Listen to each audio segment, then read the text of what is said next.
Hey y'all, it's Shanda here, and I am bringing us the channeled message for April 6th, 2026. And this week is all about Spirit gave me two words: communication and intuition.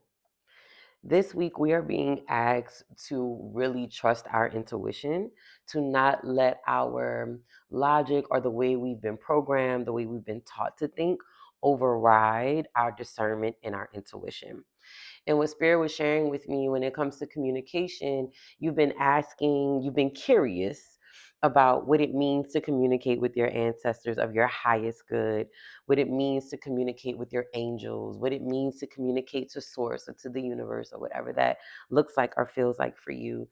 And you've been curious of how to go about it, how to do it. And Spirit was saying this week, the first step is trusting those gut feelings, trusting those internal feelings, those hunches, those instincts, your intuition, essentially. And Spirit was like, not only just trusting on it and acting on it, but actually documenting the patterns of your synchronizations, the patterns of your signs. So Spirit is saying, if you keep seeing angel numbers everywhere, write down what those angel numbers are. Look for what they mean. If you keep seeing blue jays or cardinals or butterflies, if a certain song is always playing when you're thinking of your loved ones, or when you need clarification, or when you're trying to make a decision and you always notice a certain thing happens, what Spirit is saying is that that's the communication. A relationship with your ancestors, a relationship with the divine is a relationship. Just like, right, what they were sharing with me was like, just how like you and your best friend, y'all got some words that don't mean nothing to nobody, but it's like y'all language. Like y'all have the inside jokes. Y'all got the jokes that's connected to movies and music that only make the two of y'all bust out laughing and don't nobody else know what y'all talking about. That is the same type of communication that we get to have with our ancestors, with our guides, with God, with the divine. And so this week we're being encouraged to lean into exploring and beginning to, I'm always hearing the word like codifying. They're showing me like when you have a map and there's like symbols on one side and then like the definition on the other side. So really in your notes on your phone, in your journals, whatever that looks like for you, to really begin the process of documenting how spirit and source and your ancestors have been communicating with you, what it's been like in the past before you really started taking your relationship with them more seriously, or really just have begun to be more curious, really, really leaning into the signs that they have already been sending you, because we are our own unique expression of God and of source, right? And of the divine. The way we communicate to our ancestors, the way we communicate to source, our angels, our guides, it looks different for everybody. So there's no blueprint, there's no one way. We all have our own unique way of how we do it and what it looks like. And so, what we are being encouraged this week is to really slow down enough to realize what those things are. Maybe you see stuff on license plates or on the back of people's car. Maybe it's you always smell a certain kind of food. Maybe you always hear a certain noise, like I'm hearing like church bells whenever like you talking to somebody and then you like, girl, I don't know. And then you hear a church bell and it's like that's all you're like, ooh, that might be confirmation, because it happens to you all the time, right? Um, it's those things where spirit is saying, start writing those things down, start understanding and start seeing not just the patterns and the synchronizations that are happening for you, also understanding what certain ones are connected to. Which ones are connected to big life changing moments that have happened for you? Which ones are connected to warnings telling you to let something go or stay away from someone or stay home today and don't go out? Which ones are connected to right before you receive a blessing or a miracle or an opportunity? It's about really developing this working relationship with your ancestors and with spirit. And so this week we are being encouraged to really slow down, to tap into that line of communication, that language, your own special language that you have with your ancestors and with source. Hmm. Yeah, that feels good for us. It feels like we're really just, everyone is being encouraged to step into their own gifts and stop relying so much on people outside of you to tell you what it's like to get closer to your family and to your source. You are just as capable. It's okay to be guided. It's okay to want guidance or clarity or coaching or teaching. And also, it is not the end all be all. Thank you, Spirit. Mm. Step into your power. Stop running from your gifts. That's what I'm hearing. Stop running from your gifts. All right, let me see what chakra is asking us to heal this week so that we can really connect closer. Ooh, child. All right, y'all. That was like 5 cards. Can we keep it just a little bit more simple this week, y'all? Okay, thank you. All right, so the card that came out was our solar chakra, and it's for inner harmony. And our solar chakra is your stomach. It's the energy center. It's your core, right? And so the color is associated with yellow and gold, and it's connected to, I like to say, how much you like you, how much you rock with you. So it's your self-esteem, your self-value, your self-worth, your inner warrior. It is your, I like to look at it as your connection to the sun, your power source, your hub. It's your first brain, where your intuition, those gut instincts lie. Okay, so here are our affirmations. We got inner harmony this week. I trust my innate wisdom and respond accordingly.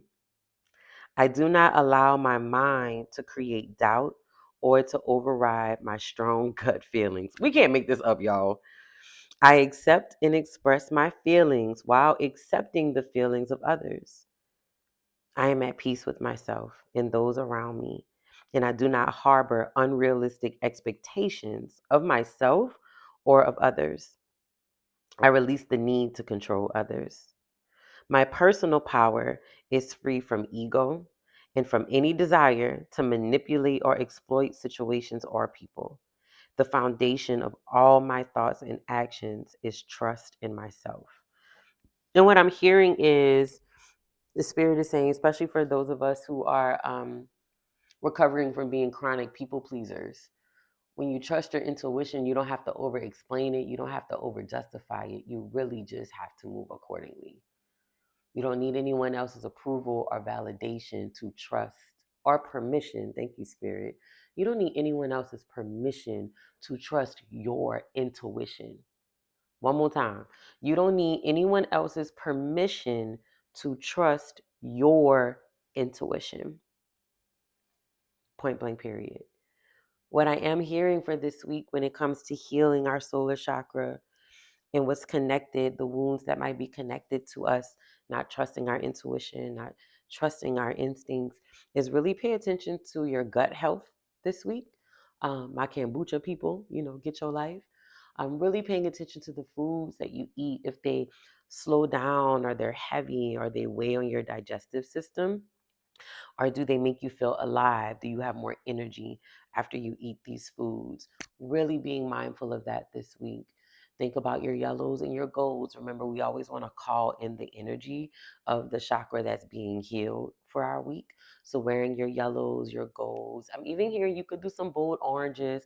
I know that's more sacral, but there's something about being creative with your harmony as well. The spirit wants us to really call in this week. I'm hearing mangoes and pineapples, yellow bell peppers and squash. Just really yummy, powerful, energy activating foods. Ginger. Mm. For my people who are meditating and healing with their crystals, citrine, tiger's eye. I'm also hearing clear quartz, selenite for people that need to do some clearing on their solar chakra, especially if you need to kind of start clearing out other people's voices that might be in your head, people's voices who have now become your inner critic.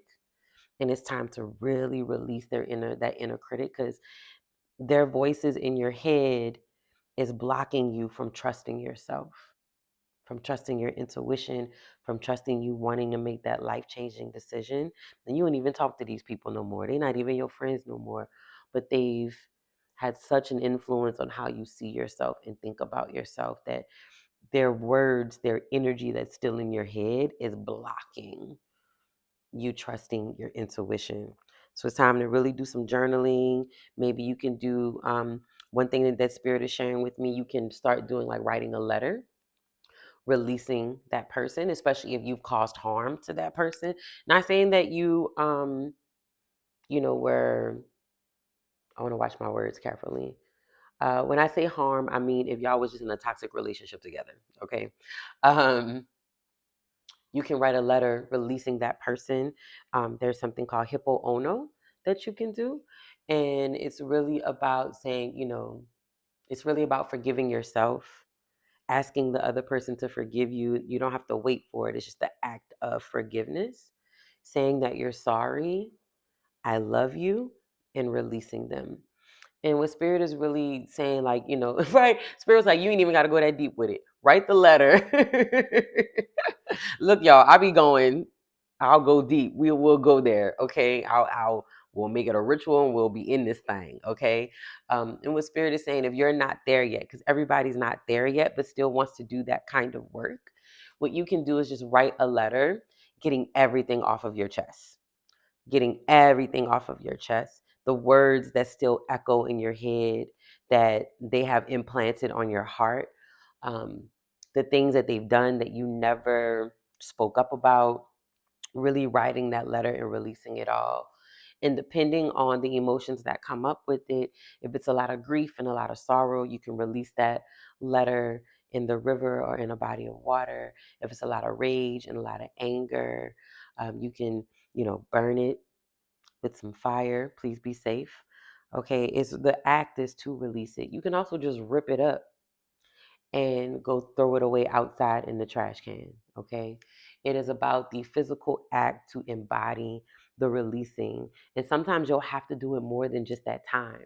Every time it comes up, you might have to just, maybe not a letter, maybe it's a mantra, and then you rip it up and you release it, and you continue to do it until it becomes easier for you over time. Okay, that's our kind of practice and our ritual for this week, for those of us that want to partake in that, to really have that inner harmony, come home to our intuition, come home to our discernment, and really unapologetically trust ourselves and our intuition, and trust the communication that our ancestors are sending us and that source and our guides are sending us, so we're not second guessing it or doubting it. Okay. And right, thank you, Spirit. So for our herbs, we're looking at I got peppermint. Y'all know I always get happy when they be like peppermint. I just love peppermint, y'all. Um, Peppermint, but and also I'm hearing ginger. I'm also hearing basil, just for some clarity, things that are gentle and also things that are practical. So you can have like tomato basil soup, right? You can make some ginger tea. You can have peppermint tea. You can cook with ginger in your meals. Spirit really wants things to be a lifestyle for us, and also wants it to be practical and easy, because we are the altar, our voices, our actions, our movements, our bodies. And so Spirit wants us to really start to embrace that, instead of thinking we have to go get all of this stuff in order to do really deep healing work, where at the end of the day, it's really about us. hmm hmm Movement. Spirit is saying just stay consistent this week. Whatever you've been doing, your walks, you're on the treadmill, you're going to take your classes, stay consistent this week. That's how you're going to stay connected to your intuition and to that language, and how you receive the downloads this week. Stay consistent. Keep your word to yourself this week of what you said you were going to do when it comes to moving your body. If you set the schedule, show up. Show up, handle your business, and stay consistent this week. Mhm.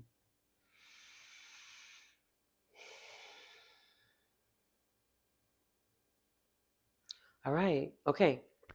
Spirit said that's that. Like that's all I got. Awesome. All right, y'all. We got this. We got this. This is good stuff, and this is getting us into our next step and our next level of what it means to really step into our own inner power and our own inner gifts. All right. You got this. If you want to go a little bit deeper, I am hosting a virtual workshop on Sunday, April 19th at 5 p.m. Central. And we're going over 101 of ancestral connection and activating your ancestral altar. So this isn't affiliated with any type of religion or spiritual practice. Well, it is a spiritual practice, but not affiliated with a particular religion. This is about you wanting just a genuine connection with your ancestors. I'll be giving everyone who attends a very mini reading to know who wants to work with you, which ancestor of your highest good is looking to work with you, what healing they want to start working with you on, and just the basis 101 of how to go about that and start that on your journey. All right. I'll put the link in the bio of my website. You can go to www.domango DOMANGO training.com and sign up for the course. Check out the apothecary to get any lifestyle, spiritual tools you need on your healing journey. Keep going, keep growing, keep healing. Until next time, y'all.